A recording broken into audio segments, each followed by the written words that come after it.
माननीय आज राहुल गांधी जी, आप ऑक्सफोर्ड, कैम्ब्रिज, लंदन सब जगह से पढ़ के आए हैं और आपने वहाँ पर यही सीखा, डिवाइड एंड रूल। आपने ऑक्सफोर्ड, कैम्ब्रिज, लेकिन आपको यह ज्ञात नहीं होगा, अंग्रेज दुनिया के सबसे बड़े बुद्धिजीवी थे। सबसे अच्छी शिक्षा, उच्च शिक्षा अंग्रेज़ों को ही मिला था और पूरे विश्व में उसके राज्य में सूर्यास्त नहीं होता था। लेकिन हमारे पूज्य महात्मा गांधी ने कहा, भारत बहुत बड़ा है, भारत बहुत बड़ा है, आप यहाँ रहिए, हम लोग भी यहाँ रहते हैं, आप राजनीति कीजिए, हम भी राजनीति करते हैं, आपको रहने का अधिकार है। अंग्रेज़ों को कहा महात्मा गांधी ने, आप रहिए यहाँ, लेकिन हमारा सहभागिता लीजिए, हमारा सहभागिता लीजिए, आप रहिए यहाँ पर। अंग्रेज ने कहा कि नहीं, तुमको राजनीति करने के लिए नहीं देंगे हम। अंग्रेज़ों ने कहा हम तुमको राजनीति करने के लिए नहीं देंगे। कहा कि तो ठीक है। तो भारत 1942 में भारत छोड़ो आंदोलन हुआ था। राहुल गांधी जी 1942 में भारत छोड़ो आंदोलन हुआ था और अंग्रेज़ों को भारत छोड़ना पड़ा। अंग्रेज़ों को भारत छोड़ना पड़ा क्योंकि वह कुचलने के लिए, वह भारत को कुचलने के लिए जालियांवाला बाग किए थे और जालियांवाला बाग कांड का अंत 1940 में हुआ था। जालियांवाला बाग कांड का अंत जो है 1940 में जनरल डायर और कौन कौन लोग थे उनको वहाँ पर जाकर के हुकुम सिंह ने गोली मार दी थी। तो भारत बहुत बड़ा है, इसमें 1000 जातियाँ हैं, हिंदू में तो 1000 जातियाँ हैं, लेकिन आप जातीय लोगों के विकास के लिए आप राजनीति नहीं कर रहे हैं, आप जातिगत जनगणना के लिए बेचैन हैं। आप ही की देन है, आप ही की देन है जो आज पश्चिम बंगाल में आदिवासी महिलाओं के साथ, आदिवासी लड़कियों के साथ जाति की गई। और कौन किया? ये वहाँ की सरकार ने किया, ममता बनर्जी ने किया और बांग्लादेश के मुसलमानों ने, जिसके विरोध में आपने एक बार भी नहीं बोला, एक बार भी नहीं बोला, नहीं वहाँ गए। क्यों? वोट बैंक हमारा है, वोट बैंक हमारा है। हिंदुओं को बांटो, हिंदुओं को बांटो, डिवाइड एंड रूल, हिंदुओं को बांटो। और जब आपकी सरकार थी राजस्थान में तो 7 वर्षीय 11 वर्षीय लड़कियों के साथ रेप होता था, जिंदा जला दिया जाता था। पूरे भारत में कोई ऐसा राज्य नहीं था यहाँ पर PFI और जिहादी लोग, आप श्रद्धा को बम्बई से ला के 35 टुकड़ा में किया गया। आपने कभी बोला? तो अभी आप बोलते हैं, अभी आप बोल रहे हैं। इंडी गठबंधन में बहुत सारे नेताओं को आप साथ लेते हैं, अपने घटक दलों को और इंडी गठबंधन को, और उसमें आप बोलते हैं जातिगत जनगणना ज़रूरत है हिंदुओं को कटवाने के लिए, क्योंकि जातिगत गणना तो हो गया, 1.5% राजपूत हैं, 2% भूमिहार हैं, 3% कुशवाहा हैं, 3% वो हैं, वे तो 20% हैं, वे तो 20% हैं। मुसलमान 20%, यादव 20%, तो हो गया, सत्ता आपको आ गया।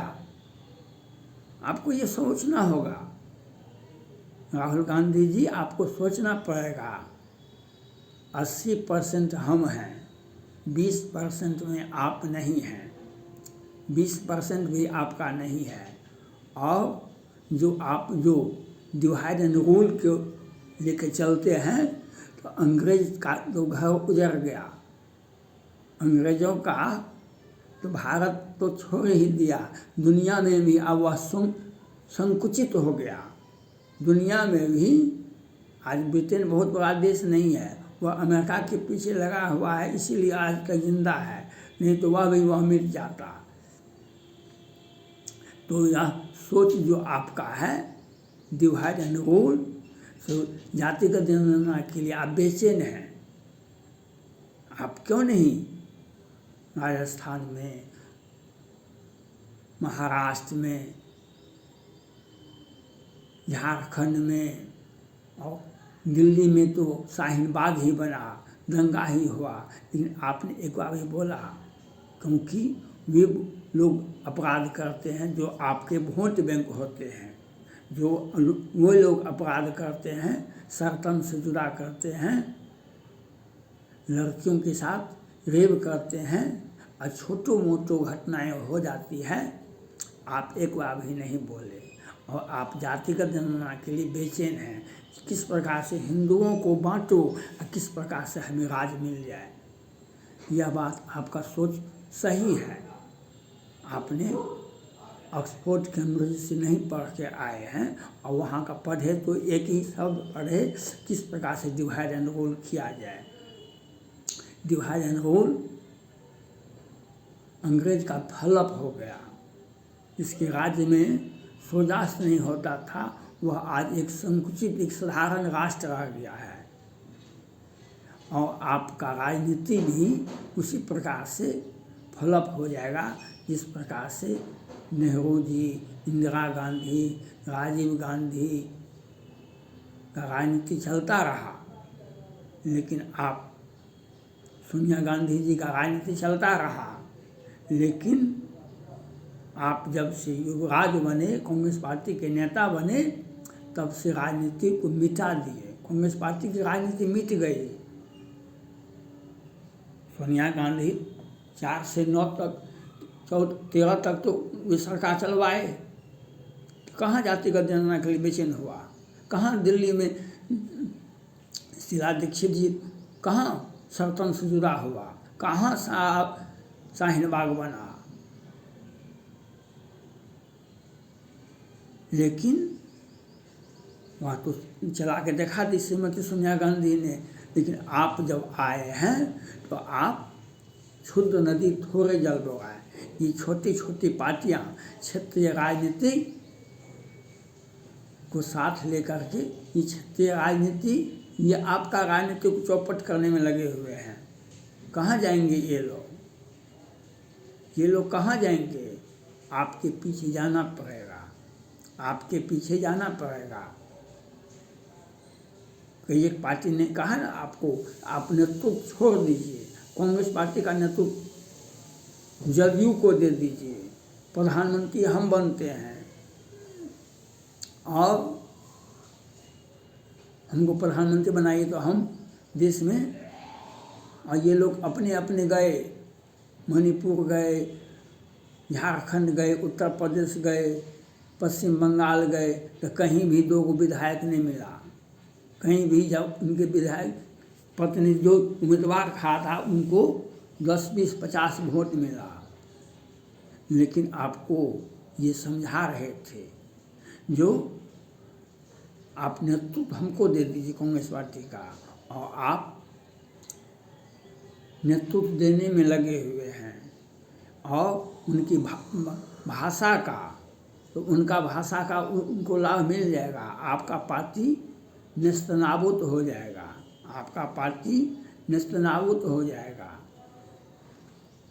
गठबंधन का समय है, गठबंधन अवश्य कीजिए, लेकिन अपने विचारधारा को, डिवाइड एंड रूल को, और हिंदुओं में जो जाति में बांट रहे हैं, वह आपको मुबारक हो, आपको मुबारक हो, जो आप इसी प्रकार से जब से आप नेतृत्व कांग्रेस पार्टी का संभाला है, आपका पार्टी फ्लॉप कर गया है। और ये मिशन 2024 में भी आपका पार्टी फ्लॉप कर जाएगा, क्योंकि आप हिंदू के बिना हिंदुस्तान में राजनीति नहीं चलेगी। हिंदू के बिना हिंदुस्तान में राजनीति नहीं चलेगी आपका। ये इटली या ब्रिटेन नहीं है, ये इटली और ब्रिटेन नहीं है। ये हिंदुओं का सम्मान करना सीखिए और जातिगत जनगणना के लिए, क्योंकि जातिगत जनगणना के लिए आप क्यों उद्विग्न थे, इसलिए हिंदुओं को बांट देंगे तो हमको वोट मिल जाएगा। मोदी जी क्यों कहते हैं सबका साथ, सबका विकास, सबका प्रयास, सबको साथ लेकर वो क्यों चलते हैं? आप जातिगत जनगणना के लिए बेचैन हैं। देखिए, वे ऑक्सफोर्ड कैम्ब्रिज से पढ़ के नहीं आए, वे इंडिया में ही पढ़े हैं। वे ऑक्सफोर्ड कैम्ब्रिज से पढ़ के नहीं आए हैं, वो इंडिया में पढ़े थे। इंडिया की भाषा जो है, वो इंडिया की जो भाषा है वह सीखना पड़ेगा और आप अपनी राजनीति को संभालिए।